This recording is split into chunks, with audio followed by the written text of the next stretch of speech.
काम करत आहे आणि असा आरोप जे आहे ते काही पदाधिकाऱ्यांनी केला। आपल्यासोबत भोकर मतदारसंघाचे काँग्रेसचे उमेदवार तिरुपती विधानसभा संपूर्ण प्रकार काय करतात सत्य करतात। या मतदारसंघात भारतीय जनता पक्षाला पराभव साफ डोळ्यासमोर दिसलेला असताना त्यांना लक्षात आले की आता आपलं काही म्हणजे पराभव पूर्णपणे झालेला तर इथल्या एका अर्धापूर मुदखेड आणि भोकर तिन्ही तालुक्यात मुस्लिम समाजाचा विशेष करून त्या ठिकाणी 400-500 लोकांना त्या ठिकाणी प्रलोभन देऊन बोलवलं आणि नंतर कोंडून ठेवलं काही हे देऊन। आणि जेव्हा हे सगळेजण त्या ठिकाणी सोडा म्हणून गेल्याच्या नंतर अक्षरशः तिथले लोक कुलूप तोडून त्या ठिकाणी पळून आले। तिथं सगळे व्हिडिओज आमच्याकडे आहेत। तिथं पक्षाचे भाजपचे अशोक चव्हाणांचे सगळे पदाधिकारी तिथं होते। त्यानंतर ते सगळेजण आम्ही लवकर आम्हाला लक्षात आलं 6च्या आत सगळेजण येथे येऊन उभं टाकले या बूथवर। तर आल्याच्या नंतर देखील इथं अधिकाऱ्यांना 54 आणि 55 2 बूथ आहेत।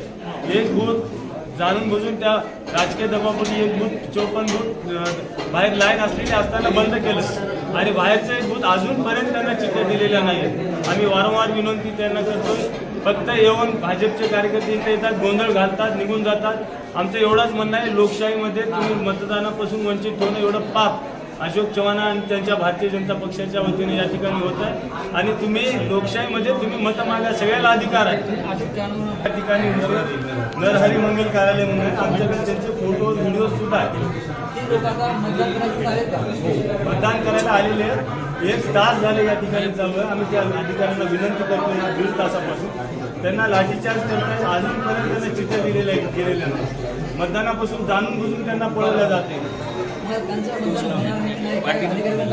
अधिकारी थांबा थांबा थांबा असं आम्हाला आतापर्यंत म्हणतात। आम्ही फक्त वाट बघायचं या ठिकाणी काम व्हायले। 7 वाजायला आले, 1 तास झाला मतदान बंद होतं, पण अजून त्यांनी तुमचं काय हे घेतलं नाही। राजकीय दबावपोटी अधिकारी सगळ्या गोष्टी करतायत। त्यांना एवढंच आम्ही सगळ्यांना सांगितलं की तुम्ही लोकशाहीचे इथं काम करायला आलेला आहात आणि तुम्ही कोणत्या दबावपोटी हे मारू नका, अधिकार मारू नका, एवढीच त्यांना विनंती करतो।